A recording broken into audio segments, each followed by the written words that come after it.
I am Professor Knowledge. Welcome to my classroom. Facts provided by HistoryFacts.com. Subscribe to their newsletter to receive daily history facts in your email. Here is today's useless history.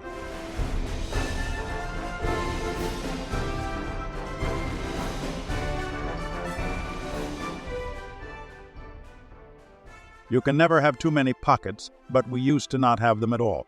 As clothing evolved from simple to complex pockets, some of them specialized evolved right along with it, changing shape, size, and function through the years.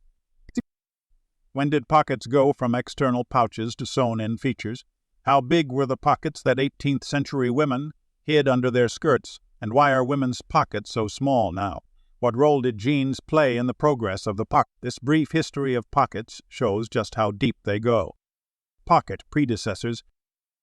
Wearable pouches such as fanny packs or, if you're fancy, belt bags date back thousands of years. Even Europe's oldest known natural mummy, Otzi the Iceman, who lived in the Copper Age more than 5,000 years ago, was found wearing a belt with a small attached pouch, which contained some small tools. Belt bags were a must-have accessory in medieval Europe, too. Some were crude, some more ornate, and they were worn by all genders. One found in a particularly lavish grave in England had a decorative metal purse lid that would have been attached to a leather pouch. The word pocket came into use in English around 1450 to describe a small sack worn on someone's person, whether sewn into clothing or not. It evolved from the Anglo-French word pocket or pouche, a diminutive variation on poke or pochette, meaning bag. The rise of men's pockets. The Renaissance was a time of great art, innovation, and exploration throughout Europe, and it's during this era that the sewn-in pocket started to appear. The earliest true pockets were parts of men's trunk hose, the poofy short breeches that you see in old portraits of royals and nobles, which became popular during the 16th century. The pockets hid themselves well among the folds, although sometimes they're visible in paintings. The extra space left plenty of room for storing necessary objects, particularly pocket watches. These pockets could be quite luxurious. One example of voluminous trunk hose from the early 17th century had leather pockets lined with yellow and blue. Eventually, sewn-in pockets were also added to men's coats, jackets, waistcoats, and breeches, for both nobles and commoners. From that point forward, menswear typically included pockets. For women's clothing, however, the path was not quite as straight. The extreme practicality of tie-on pockets. In the mid-17th century, women had their own pocket revolution.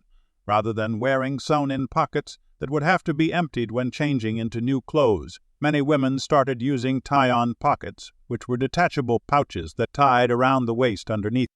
Dresses would come with slits in them, designed for reaching these modular pockets. Tie-on pockets were typically very large, often more than 15 inches long and 10 inches wide, but they disappeared easily under the full skirts and petticoats of the era. They could be highly personalized, handmade, adorned with embroidery, made with extra interior pockets, and were often given as gifts.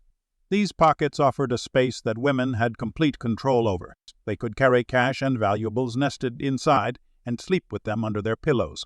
While women from all walks of life wore tie-on pockets, they were especially useful for working women who needed to carry keys and supplies, as well as people living in cramped conditions. Upper-class women carried large quantities of precious items such as snuff boxes, telescopes, almanacs, and purses. Sentimental items such as small portraits frequently found their way into tie-on pockets, too. With the extra storage space also came a large capacity for crime. In one case, a woman made off with 2 live ducks stashed inside her pockets. Tie-on pockets stayed in use until the late 19th century. With a little break in the early 1800s when dresses briefly got less voluminous, even after handbags came into fashion. By the mid-19th century, some dresses even had small sewn-in pockets, although they were often impractical. The pocket regression of the Victorian era. Menswear, both formal and informal, continued to have plentiful pockets into the 19th century after all. The pocket watches, but England's Victorian era ushered in slimmer silhouettes for women, ushering out the massive tie-on pocket. The loss was felt acutely. As one woman wrote in the magazine The Decorator and Furnisher in 1890, there is a touch of pathos as well as absurdity in the answer of a patient, enduring, long-suffering woman who, in reply to her dressmaker's question as to how she would have her gown made, said tragically, "All pockets." In the early 19th century, tie-on pockets were temporarily eschewed in favor of reticules, also known as indispensables, a type of small handbag meant as a pocket replacement.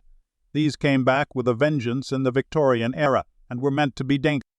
Women take back the pocket. The early 20th century brought many social upheavals for women, including the right to vote in the United States, increased representation in the workforce, and, yes, the return of the pocket. As women started doing jobs that had been traditionally held by men, women's fashion started to draw inspiration from menswear, including ample pockets. By the late 1920s, tomboyish looks gained popularity, and soon trousers, pockets and all, started hitting the racks in earnest. Women's jeans rose to prominence, albeit not quite in the mainstream in the 1930s. By the 1940s, trousers and suits were staple wardrobe items for all genders. The pockets in these pants weren't always particularly deep and functional, especially compared with the cavernous tie-on pockets of yesteryear, but they were there. The pocket gender gap. Pockets are no longer unusual in women's fashion, but there are still significant differences in size between men's and women's pockets. Women's jeans, for example, are still 48 shorter on average than men's when women's jeans became mainstream in the 1950s and 60s. Fashion started ruling over form, and designers favored slimmer silhouettes over practical pockets. This even led to the fake pocket, which gives the illusion of a pocket where none exists. One relatively recent social change has started encouraging more practical pockets, the ubiquity of smartphones. It's hard to cart around a tiny computer all day without ample pocket space, especially as phones get larger in size. It's made some fashion designers rethink the necessity of pockets in women's clothing, and while nothing has changed overnight, a new chapter in the history of pockets may be on the horizon.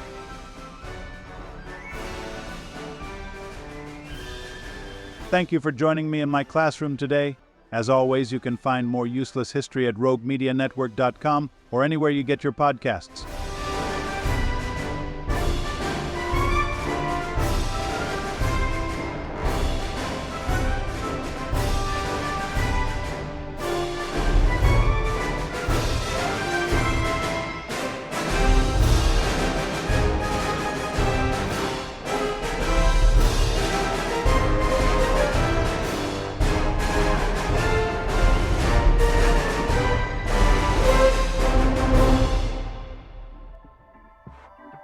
This has been a Rogue Media Network